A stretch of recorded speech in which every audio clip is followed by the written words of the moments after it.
Hi, I'm James Shillinglaw, and I'm here with Jean-Claude Messant, who's the general manager of Royal Mansour. Now, if you don't know Royal Mansour before, you will after this. It's a famous property in Marrakech in Morocco, and it really is one of those exotic destinations that everybody aspires to. And if you have been there, you'll understand why. And you're going to find out all about what's going on with the Royal Mansour here on Insider Travel Report.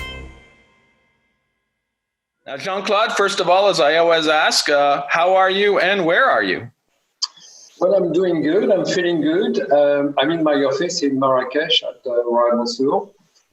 We've just reopened 3 weeks ago, so I'm getting used to be back with my tie and my suit and my hair nicely done and shaved. So I'm back to business now. So you're presentable now, right? Exactly. I'm always up. That's good. So tell us a little bit. First, give us a little history of the Royal Mansour, which is, again, a property I think many travel advisors have heard about in Marrakech. They may not know the full story. Who owns it and how has it evolved over the years? This property is now 10 years old, and it was a wish of my ownership, King Mohammed VI. Who one morning decided to create a hotel, which would be the showcase of the kingdom. Mm-hmm. And by showcase, I mean the showcase for art, culture, gastronomy, craftsmanship. He had this vision that creating a hotel, a very high-end luxury hotel, would bring something to the kingdom. So if you look at other showcases, like, let's say, Burj Al Arab in Dubai, Burj Al Arab was a marketing showcase, was a marketing tool used by Dubai to get some coverage. We've used Royal Mansour in a different way. We are not a political arm, we're not a diplomatic arm. We're just here to show to the world the best of our tradition, the best of our culture. And we're here to show that even in Africa, even in Morocco, we can come up with one of the best hotels in the world. So that was a mission, and hopefully today, if I ask you, if I ask a journalist, if I ask a client to name the top 10 hotels in the world, we might be a little lucky, or very lucky, if you say Royal Mansour will be in the top 10. No, it's one hotel I've always wanted to get to, and Morocco, sadly, is one of the. I have traveled for 30 years, and Morocco is still on my bucket list, and it should be easy to get to. And everybody I talk to, including you, probably are going to tell me, "You haven't been here yet?" And I said, "No, not yet." And but it is going to be soon. I just have to get there. 30% we are a very successful hotel, and 30% of what I do is from North America. So, my strongest clientele is from New York, from the East Coast, from Midwest, from Miami, from California. We have a really good image in the United States. Well, there's definitely a lot of people think, at least a lot of travel advisors that I know, especially on the higher end, do know Royal Mansour very well, and they speak so highly of it. Now, tell us a little bit about your background. How long have you served as general manager of the property, and where have you been serving before? I've been here for the past 6 years, and I must say I'm one of the luckiest GM in the world. It's so exciting to be able to run this hotel. To be working alongside someone is a real vision, a real long-term vision on how to develop not just the kingdom, but develop hotels. Most of my friends ask me when I'm going to leave because they want to take on my job. And I said, I don't want to leave. I don't want to go. I'm very happy to stay here. I'm very fortunate to be able to create, not just grow the business, but develop the name, the brand, come up with ideas and make sure we stay in the top 10. We managed to get to the top 10. Now we have to stay in the top 10. In my career, I've done quite a bit of refurbishment, renovation, creation of hotels. My last property before I came to Marrakech was Hotel Metropole Monte Carlo. where it was closing down a hotel, doing the renovation, reopening, making sure that a hotel which was known for a good 4-star hotel became a real deluxe 5-star hotel.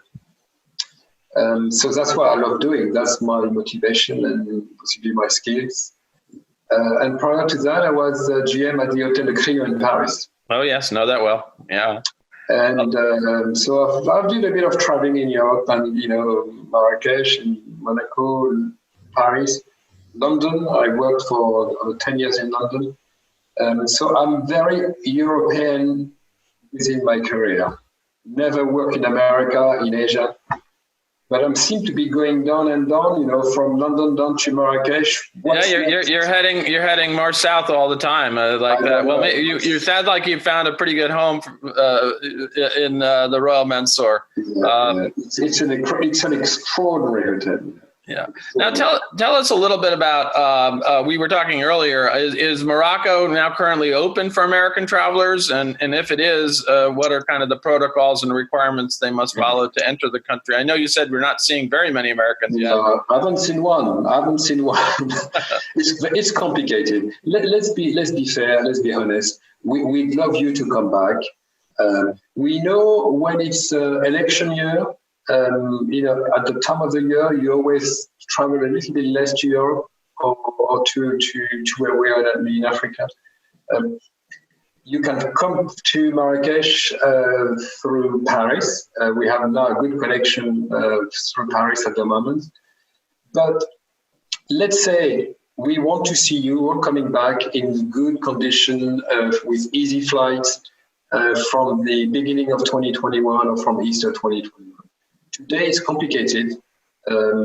Flying into Europe is complicated. Yeah. Flying from Europe to Marrakech is complicated. You obviously need a test, which has to be less than 72 hours. So if you connect in Paris, maybe you have to renew a test in Paris. When you leave Marrakech, you have to renew a test to go back to Europe. Right.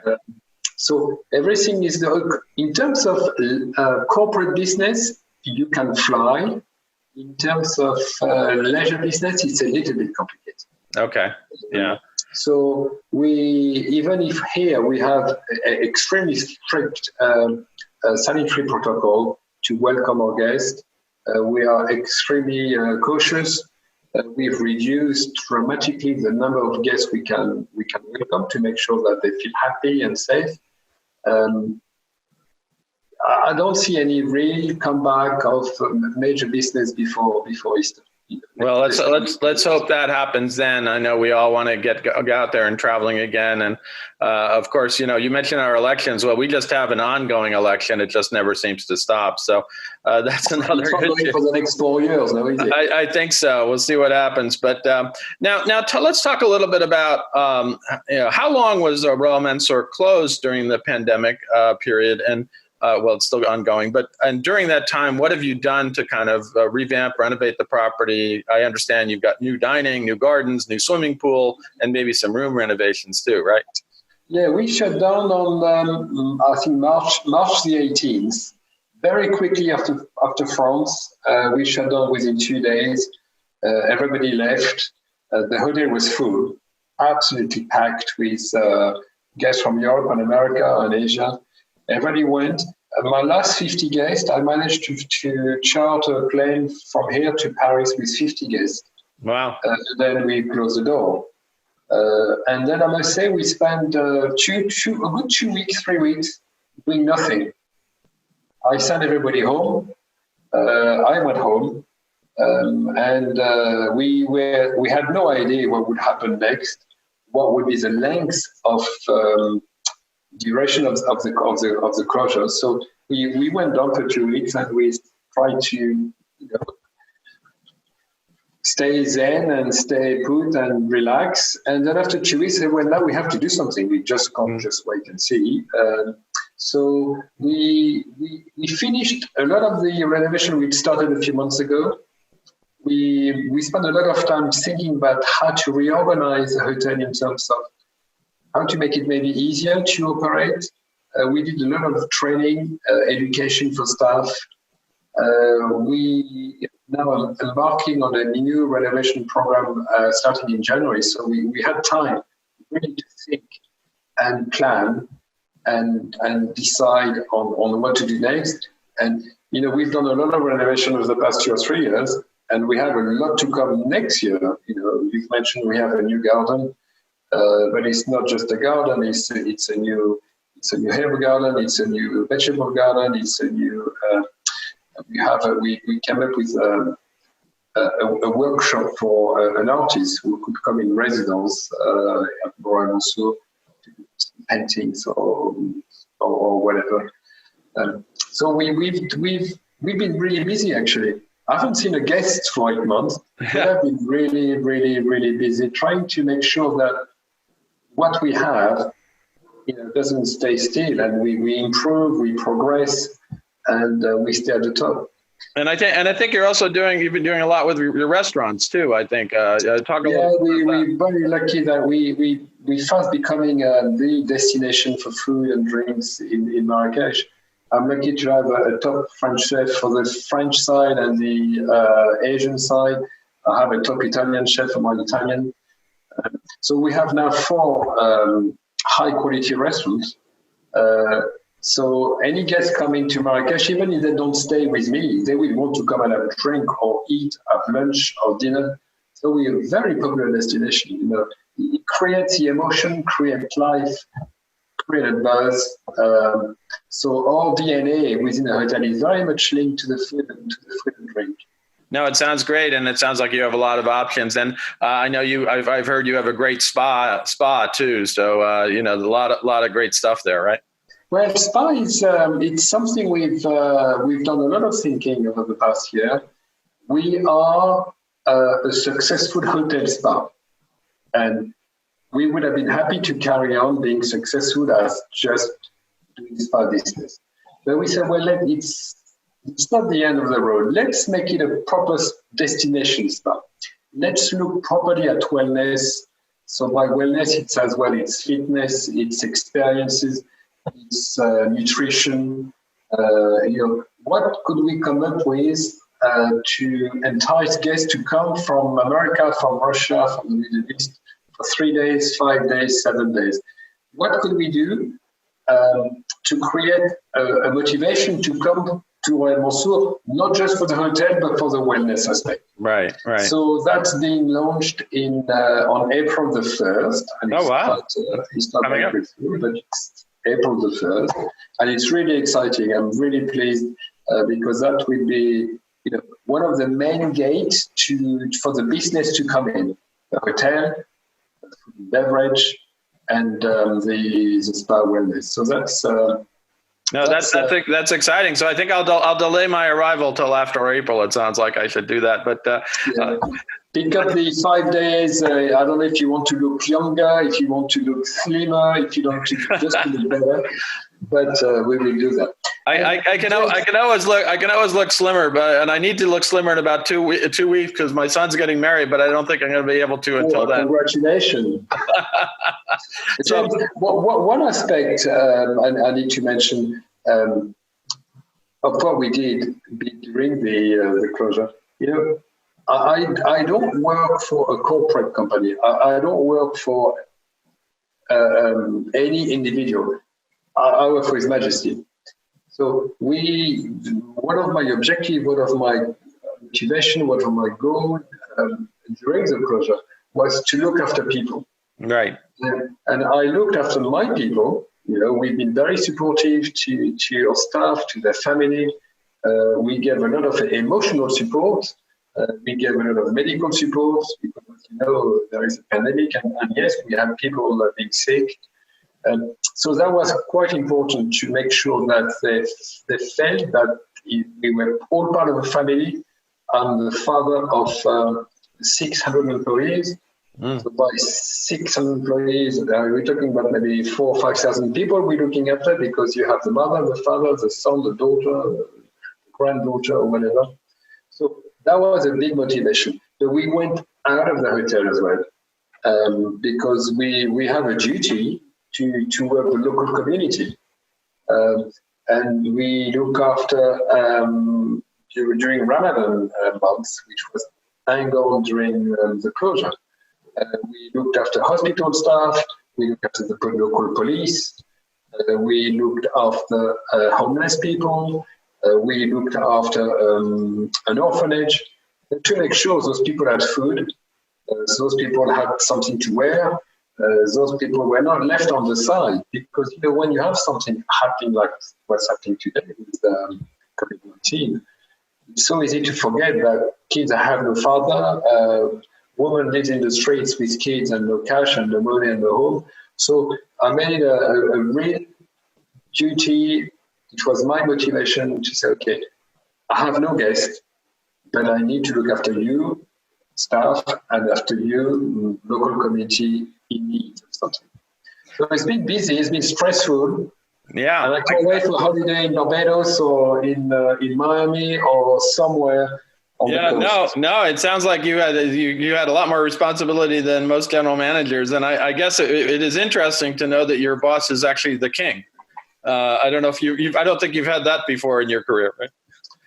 No, and never again. Which is an extraordinary responsibility, and it's so wonderful to have someone who has this long-term approach. And the need of saying, how can we do it better? Right. How can we improve? So it's a challenge. It's a real challenge to improve and stay at the top. It's always easy to become number one, but it's very difficult to stay number one. No, I understand, and so there's a lot of pressure there. But from my understanding, is Royal Mansour over the years has really stayed at that top level, and that is your challenge. Now, just talk a little bit about have you had to renovate the rooms during this period, or was that already taken care of? No, we did renovation. We went through, and we are not quite finished actually. We went through every villa. They call Riyadh being the Moroccan name for those typical traditional villas. We went through every Riyadh to make sure that in terms of the woodwork, material, the carpet, the marbles, varnishing the wood, everything was just as new. And that was the mission, to make sure that when guests would come back, there is a new lobby. The Italian restaurant is finished. The new garden looks absolutely wonderful, and the Riyadh are just as they were 10 years ago.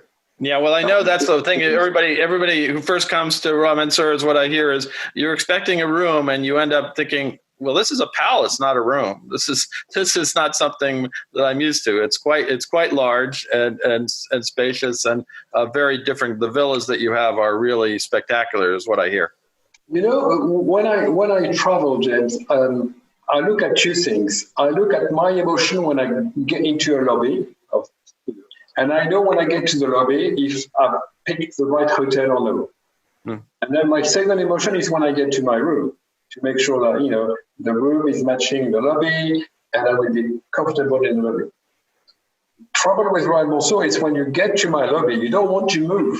You don't want to go to your area because you just want to discover, you want to touch, you want to smell, you want to listen to the water, the music. So it's an extraordinary emotional hotel. Mm-hmm. So you have the emotion when you come, when you have those two big gates opening to let you in. And then the Riyadh takes you a couple of hours to discover. And because you want to try every floor, you go on every floor, you want to sit down everywhere, you want to try your bed. It's not just a bedroom, it's your own house for 1 day, 2 days, a week. And we find that when people arrive, usually on day one, they do nothing but stay in the Riyadh. Well, why not? I mean, you don't want to move. Yeah, I mean, right now, I wish I'm in my apartment in Yonkers, New York, and I would wish I was in one of your Riyadhs. That's for sure. Come along. I'm here. We'll have a drink. There you go.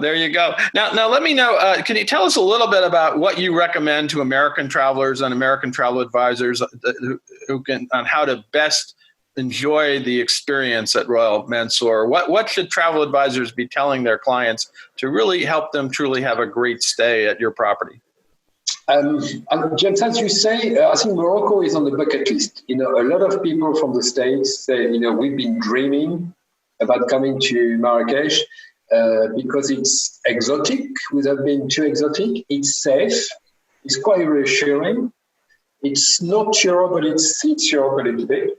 So it makes it a destination in this part of the world where you want to come and enjoy yourself. What I would say to guests coming to the kingdom is to use Marrakech as a base.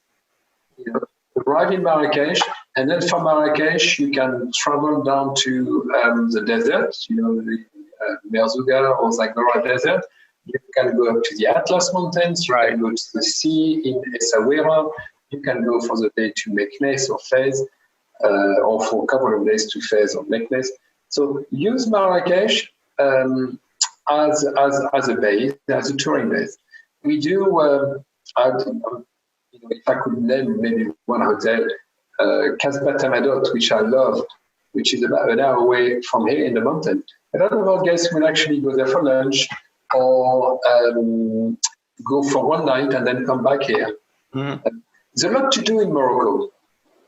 And I guess if you come all the way from the States, you will want to do maybe more than Marrakech. So it's a good thing to come to Marrakech and travel or finish your holiday in Marrakech or use Marrakech as a base for your travel.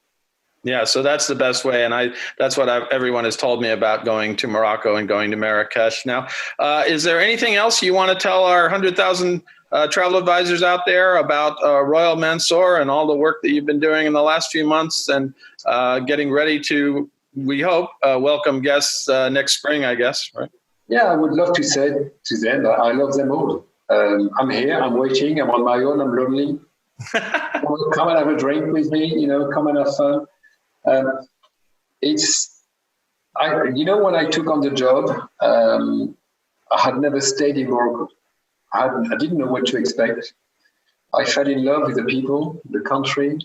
They are very generous. They are beautiful people, very kind. It's a country you fall in love with. Mm-hmm.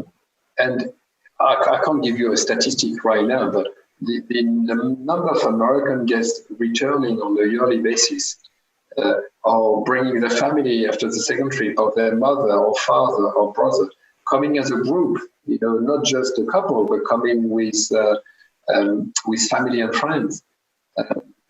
It's just incredible. We've done, last year we did 3 American weddings. Mm. And I find it extraordinary. You live in the States, you have everything you need in the States, but you still come to me to get married. One of my best memories 2 years ago, I actually married an American couple. They were from Boston, and they said, we're getting married in Boston in a month, but we want to do something just the 2 of us. And within a day, I set up a proper ceremony. When I was the acting priest or officer, as I say, I organized the little bridesmaids and the witness for both of them, and the music, and it was wonderful. No, that sounds great. It's a fairy tale destination. It's a real fairy tale, little princess destination, but the boys love it too. Yeah, well, you didn't realize as a general manager for a top hotel, you also had to be an officiant for a wedding and also a wedding planner, huh? I loved it because they checked in at 5, and I was there to welcome them. And the guy said, I have a big favor to ask you. And I didn't know what to expect. And he said, can you marry us tomorrow? And so I got up early that day, and at 5 a.m. I was rewatching 4 Weddings and a Funeral. Oh God, that's a great movie. And then I was on the net. I was trying to write all the wording. I had no idea, and it was so. I made everybody cry. I loved it. And No, it sounds so wonderful. I just hope you didn't stumble over the vows like Mr. Bean did in that movie. But no, I didn't. I love Mr. Bean, but I tried to be JC from Marrakech, and not Mr. there Bean. you go. Well, again, the captain of a ship can marry people, but I wasn't sure about the general manager of a luxury hotel. But you have done that. That's a wonderful story. Thank you very much for telling us. My pleasure. You're welcome. Yeah. Now, is there any place to get more information on Royal Mansour? I mean, obviously, we have the website, right? Yeah, the website is definitely a place to go and have a look and investigate. We're very lucky to have a very good PR agency in New York. Alice Marshall has been wonderful over the past few years. I have a great sales representative as well in New York, the Atelier Group. With Gina Forte. So from the state side, I've got those two beautiful ladies looking after me and Royal Mansour. Otherwise, people can connect directly with me, and I'm always very happy to promote and talk about Royal Mansour, because Royal Mansour is in my heart, and it's always nice to talk about it. And if you're lucky, you'll even marry them, right? And yes, and it's free of charge. I don't charge for that. Well, Jean-Claude, I want to thank you for speaking with us today. Again, Royal Mansour and Morocco have been aspirational destinations for me for quite some time. We've had a little blip here in travel for the past year, but hopefully in 2021, I'll get over your way and finally understand what you're talking about. But I have a lot of friends and a lot of people I know in the industry have been over there and just rave about this property. It is really, truly one and unique in the world.